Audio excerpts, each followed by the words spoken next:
If you have them, a big thank you to our hostess, Diane. And now, Diane would like your attention. Thank you. First of all, thank you all so much for coming today. This is a very special day for all of us. We are here to welcome our dear friend, James O'Keefe, back into New Hampshire. Anybody in the kitchen, turn the music off if you're out there. Okay, just push the AV button. Okay, sorry about that. So, what I wanted to say was that the last time James was in this house, it was with a very special person who is no longer with us, Andrew Breitbart, and he is sorely, sorely missed. Yes, here, here. And I just wanted to remember him and ask you all to just keep him in your prayers and his family as well. The second time James was scheduled to come to Rye, we had a little fun with that episode. And for those of you who have not yet read about it in the book, he tells the whole story there. It's very fascinating. Many of you were there that day and you participated and you know what went on. It was a very interesting outcome, but I'll let James talk about that while he's explaining other things to you. We are very, very honored indeed. The reason we're here today is to congratulate James on his new book, which is fabulous. You're all going to get a copy of it later. Oh, there's a book. Wow. By way of introduction, I just want to read one little portion of the chapter called The American Way.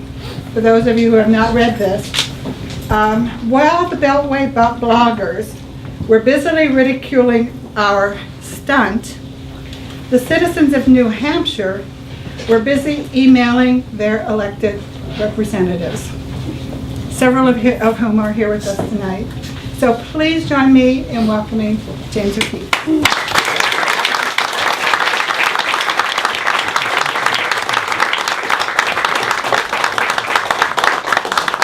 It's great to be here today.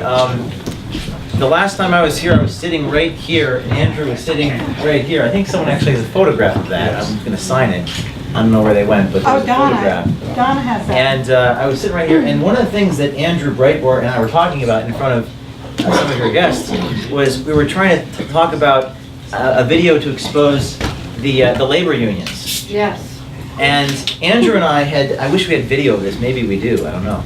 And Andrew had said to me, and we were talking to each other, amongst each other, in front of one of your audiences, and I said, maybe we can create a fictitious company and call it Earth Supply and Renewal. And Andrew was batting this idea back and forth with me, and I said, yes, we can dig holes, and there it is. She's got the picture right there. I'll hold it up for people. And we're sitting here, and we're talking to each other right here in front of the fireplace, where I'm standing right here right now. Andrew Breitbart, one of his last ideas that we had come up with together was Earth Supply and Renewal. And I said to Andrew, I'm definitely going to do that. So we created a fake company called Earth Supply and Renewal and met with labor unions in New York and talked to them about how we want to use taxpayer funding to dig ditches and fill them back in again. And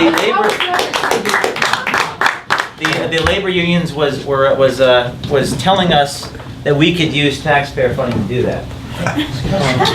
I brought a copy of the New York Times today. The bad news is I actually bought a copy of the New York Times. $6 in their pocket. The good news is that in this paper is Breakthrough, which is now a New York Times bestseller. They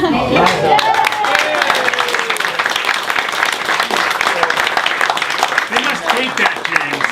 What's that? They must hate that. Oh, they hate, yeah. So, they probably resented printing that book in there, but it's really remarkable because the publisher, Simon & Schuster's Threshold, did not print very many copies of the book, and a lot of these other books that were in the New York Times, are in the front of Barnes & Noble's. Ours was hidden in the back. So for us to make the bestseller, it really meant the grassroots really hustled and bought this book, and it's a good book. It's gotten good reviews. So As you all may know, for 3 years of my life, I was not allowed to travel. The federal government restricted my travel for 3 years. It was because of a bogus crime they charged me with in Louisiana. And this book talks about the trials I've had to face as a journalist in this country. We have journalists, but they don't really do journalism. Here, here. They do advocacy for government and other institutions. They're part of the political marketing machine, and their audience is the Beltway, and their revenue is the Beltway, so they're not going to criticize people in government. I've taken it upon myself, and my colleagues have taken it upon ourselves to really speak truth to power. And as a result, we have faced the fire. And this book, Breakthrough, is about the fire we faced, the price I've had to pay, including being almost indicted and prosecuted multiple times by our Department of Justice in Louisiana, and even here in New Hampshire. I can't make this up. I'm sure you all know the story. One of your attorney general's names is Richard Head. Someone just told me he knows him, and he actually always says when he introduces himself, "Please call me Richard." Richard W. Head. And Richard Head, we finally responded to my FOIA request. We had issued him a FOIA request, or in New Hampshire it's called a public records request. We'd issued him that request a year and a half ago, approximately, and he finally just responded. It turns out your Attorney General office in the state of New Hampshire was working with Eric Holder's Department of Justice and 7 federal agents in Massachusetts to try to arrest me. Wow. So instead of trying to track down the bomber people in Massachusetts, they were trying to track me down. And one of my colleagues who lives in Nashua, the Department of Justice here in New Hampshire actually sent agents to his house in the middle of the night to issue a criminal grand jury subpoena to him. With the attorney generals, they were in like winter gear and terrorized my colleague. And what were they so afraid of? Our colleagues had sent people into the polling locations here in New Hampshire on primary day, 2012, and exposed that voter fraud was possible. And this led to a number of things, not just in New Hampshire, but across the country we did this. So this book talks about some of my trials going through the different states across the country, and we even got offered Eric Holder's ballot. People saw that one? And Eric Holder was forced to testify in Congress under oath and said we did not break the law, and then Dickhead kind of backed down.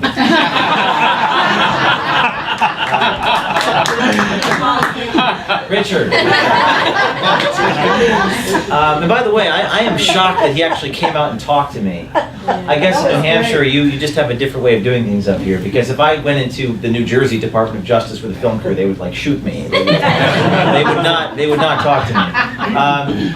But we have done so many videos. People have asked me tonight, James, tell us about your new videos. Some people haven't seen our recent videos. One of my favorites we did this year, we went to the homes of journalists who are for gun-free zones. How many people saw that one? I saw that one. Maybe like a third of people. Yep. So I went to the homes of journalists who are for gun-free zones, and we asked them to put a sign on their lawn announcing their property to be proudly gun-free. Did Torre ever get back to you, by the Torre way? at MSNBC. So we went to one of the journalists that works for MSNBC, his name is Torre, and we said, hey, can we put a sign on your lawn? And there's this film of him going, I don't know. Like, these people don't live by their own principles. Right. They don't live by the very principles they want you to live by. They hide. They hide behind rhetoric, behind abstract philosophy that they don't apply in their own lives. So what we do at Project Veritas is we apply the Saul Alinsky tactic, where we make them live up to their own book of rules. And every single time we do this, they are embarrassed, sometimes humiliated, and they resign, and laws get changed. And one of the things was voter fraud. And after that New Hampshire video last year, we had law professors, who are left-wing law professors, who came out on the listserv and said, you know what, I am against voter ID, but O'Keefe proved that voter fraud is in fact possible. We caught it on tape. So we had people changing their minds because of that's what we call cinema verite. It's veritas, Latin for truth. We expose the reality of things. And we do it on so many different issues. Not just New Hampshire, but we did a video in Virginia where we showed Congressman Moran's son and field director telling us to vote twice. and vote multiple times. Virginia passed a voter ID law citing our video. Mississippi passed a voter ID law citing our video. And all of these things happen. So the book is about the price that I've had to pay to do this type of work. And I'm worried about, in our country, what it means to be a journalist these days. What it means to be a journalist, whether we're going to continue to have rights, as journalists, whether we're going to have rights. Their debate right now is that I am not a journalist. And I come at them and say, journalism is something that you do. It's not someone that you are. Journalism can be done accidentally. But the fact that I don't have an NBC logo on my news camera does not make me a journalist. And they're trying to argue that it does. A word about Louisiana. So I was prosecuted 3 years ago in the state. I walked into a federal building and I said that I was there to check on the phones. I was posing as a telephone technician, my colleagues were. And there's nothing illegal about that. There's nothing technically illegal about dressing up in a telephone costume inside of a federal building. But they prosecuted me. And they charged me with a felony I didn't commit, and for 3 years of my life I was not able to travel. So one of the remarkable things about this book is that it talks about investigating the teachers' unions, investigating National Public Radio, investigating voter fraud, all while I couldn't travel. That's why I had to Skype in to the event last spring. Not to mention Dickhead was trying to track me down. So I did all of this. I did all of this while not being allowed to travel. So there is hope. Someone mentioned Michael Hastings to me recently. I don't know who it was I was talking to before, but with Michael Hastings, and we're recent. How many people know about the journalist who died in the fiery car crash? Oh yeah, he's quite a strange. Alex Jones has been talking about suspicious. It's a suspicious thing. I think Michael Hastings, I was watching his speeches before he died, and I noticed that he had sort of an awakening before he passed. And I think that the left-right, dichotomy in this country, I think there's certainly differences between the left and the right, major differences on social issues and defense spending and other things, but I think most people with common sense who are not rabidly political think that the government is just too involved in everyone's life. And they're upset about the role of our government into our affairs. And I think most people, it's truth to power journalism. That's what journalism is all about. It's about holding people in power accountable. And I'm starting to see people who are opposed to me, who are trying to shut me down and everything I do. And I view these people not as liberals and not as progressives, but as fascists. They are not. There's nothing liberal about these people. No. They don't want to. I turn my camera on and film things. That's what I do for a living. I film things around me. So what I do is not really conservative by its very nature. I have some conservative views. I challenge liberal assumptions. But what I do is not a conservative thing to do. I'm just exposing the truth, and they want to shut the truth down. Right. And they believe in censorship. It's really censorship is what it's about. Tyranny. It's tyranny, censorship, and fascism. So I'm starting to see the dichotomy not in terms of left and right. I'm starting to see the dichotomies, censorship and not censorship. And I think that it is on this point, this dichotomy, if you will, censorship crowd and freedom crowd, I think we can win on that narrative. Yes.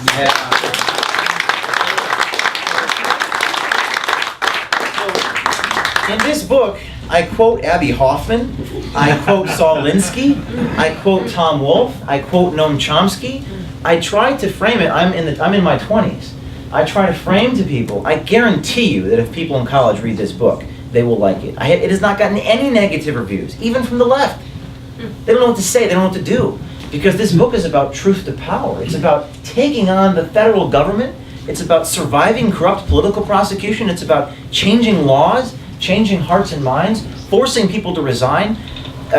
2 houses of Congress voted to defund ACORN, and President Obama signed the bill after our videos. Yeah.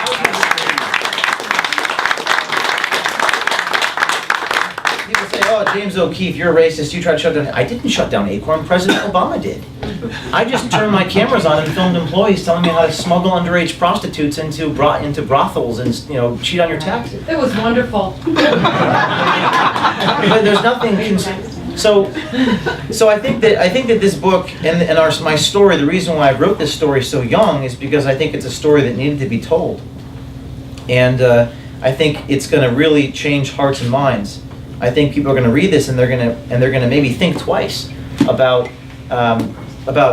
trying to be fascists. And he even had Dave Weigel, who's Slate magazine, which is not friendly to our mission, say, quote, Project Veritas and James O'Keefe has had, quote, more of an impact on the 2012 election than any other journalist, unquote. So now you're starting to see a begrudging respect from people who don't agree with what we're exposed to. So that's sort of a little bit about me and what I do. And by the way, Richard Head, this past week, has dropped his criminal investigation.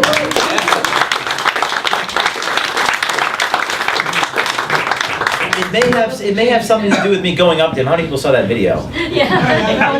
I walked into the New Hampshire Department of Justice with actually Skip Murphy right there. All right, was Skip. with me. And we walked in, presented him a book, and I said, would you please sign the chapter entitled The Rise of Richard Head?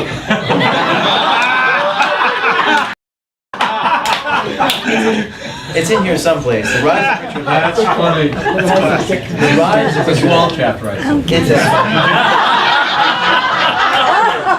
Rise of Richard Head. Actually, I know I'm being filmed, and this is probably politically incorrect, but he looked like a Richard Head. I agree. And he actually showed up at, I don't know if I could say this publicly, but Mike, he showed up at your house. No, one of his minions did. One of his minions, Murdoch? Murdoch, yeah. Murdoch showed up at your house with a... On the morning you were supposed to come to New Hampshire, they showed up saying they just wanted to talk to you. It turned out they wanted to serve a criminal grand They jury wanted, subpoena. and I was late. I hadn't left New Jersey yet. My lawyer said, do not leave the state, do not come to New Hampshire, because they were trying to track me down.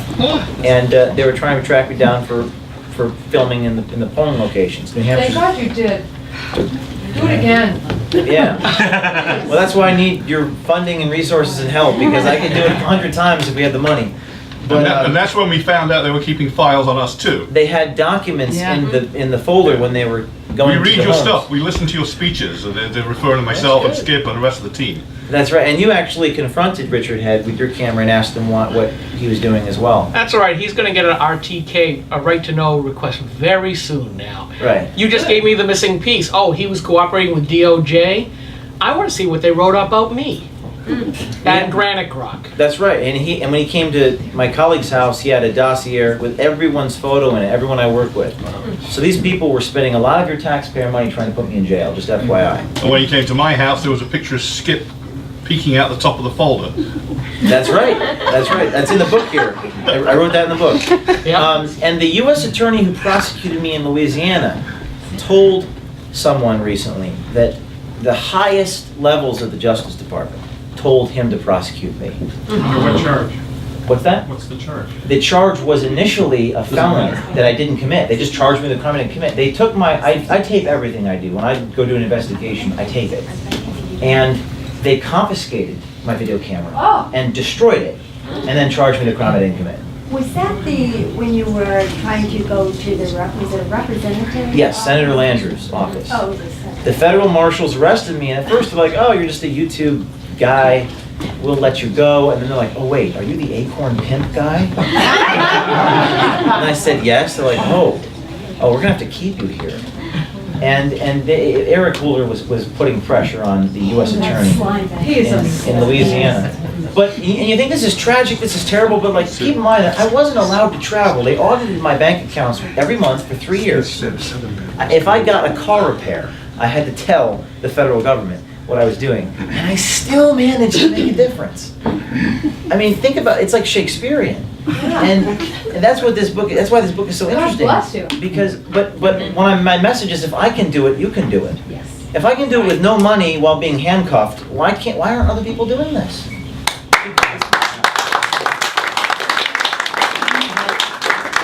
I think it's because people are very, very afraid. Yep. They're very, very afraid. I think anybody who's in politics says the same thing. They're just so scared of what is going to happen to them if they do this. And I think that they can stop one man, but they can't stop all of us.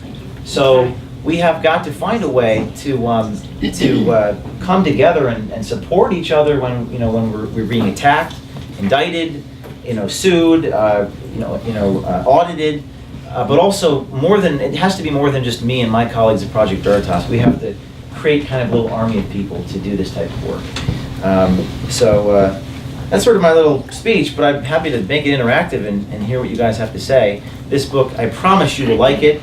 It's been compared to Gulliver's Travels. It reads more like a thriller novel than it does your typical political book. I wrote it.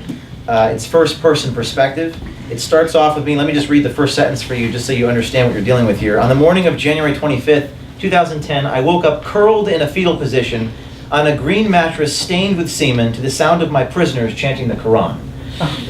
So it's a crazy story, and it's amazing that we live in a country that does this to people. They don't agree with, but that's why I call it breakthrough, because I've been able to survive it and still make a difference.